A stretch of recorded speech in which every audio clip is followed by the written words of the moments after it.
Papers, Please is a puzzle simulation video game created by indie game developer Lucas Pope, developed and published through his production company 3909 LLC.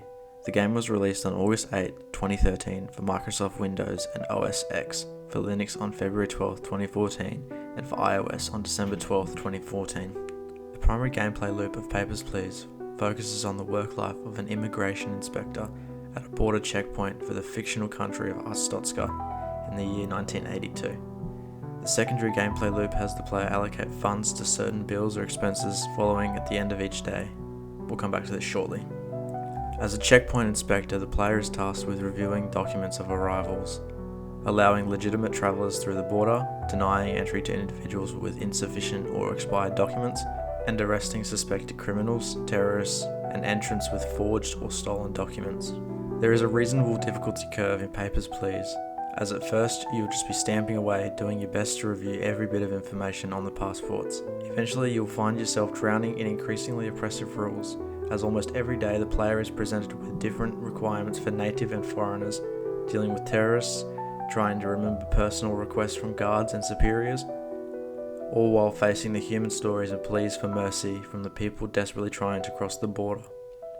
This quickly becomes a lot to juggle, and very quickly your desk will be completely cluttered with passports, IDs, permits, a rulebook, and this all adds to the game's oppressive tone. The early game is quite simple, with the player only having a few rules to let people in the country. Most of these rules are enforced by the plot, and I'll mention as they come up. Day 1. Entrant must have a passport. Arstotzkan citizens only. Day 2. All documents must be current. Day 3.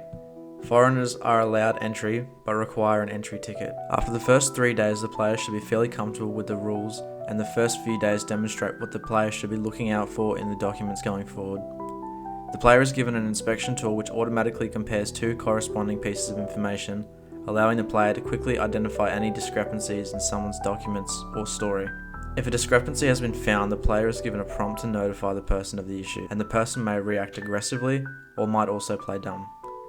At this point, if a discrepancy has been found, you simply stamp deny. If any person is wrongfully rejected or accepted, the player will receive a citation, a pink slip with a warning. After 2 citations, every subsequent citation will result in a penalty to the player. Day 4 introduces work permits for foreigners and ID cards for Arstotzkan citizens. Day 6 introduces the work pass for workers. These documents must be checked against the passport, date, and any other corresponding information. A terrorist attack on Day 6 introduces a no weapons or contraband rule, which gives the player the ability to search anyone that has a weight-related discrepancy. The person in question is then asked to face the scanner, and a nude photo of the person is sent to the player, where the player can see if the person is smuggling any contraband on their body. This action can also be completed if there is a discrepancy in the person's sex found on their passport or their ID. There are several more rules added in the late game, which I won't spoil, that all add to the juggling act the player must balance every day. In your attempt to remember the name of your boss's colleague, you forget to check the issuing city of the last man's passport, netting you a 5 credit penalty for the day. Do you detain more potentially innocent people for kickbacks from the prison guards, or risk your family's health when you can't afford heat in your home?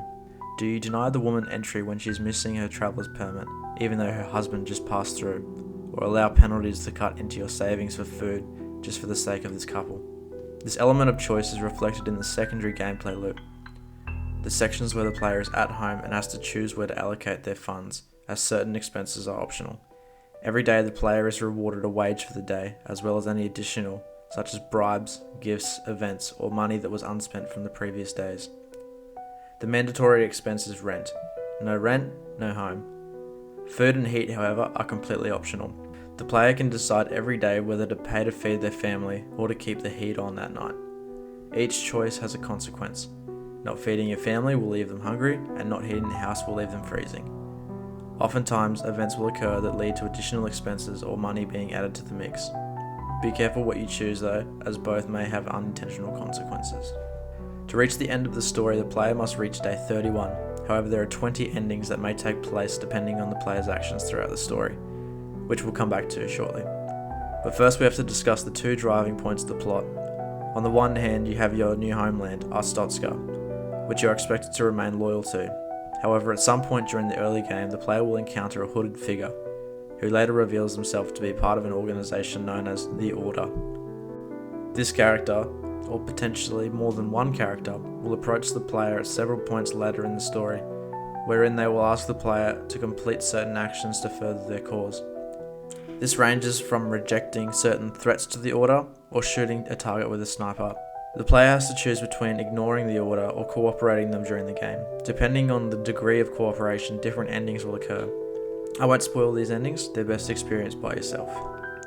There are plenty of amazing character interactions, like when a woman gives you a business card for an escort service, or when a buff guy tells you you're too skinny and hands you his gym business card.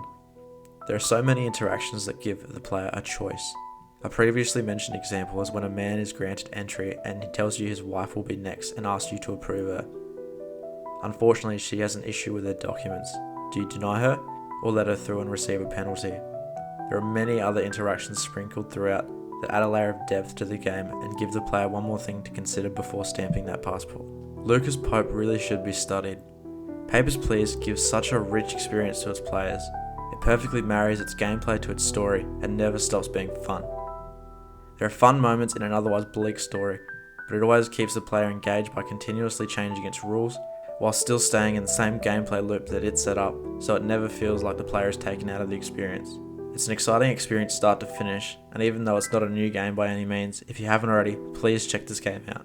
And if you enjoy it, check out Pope's other work as well.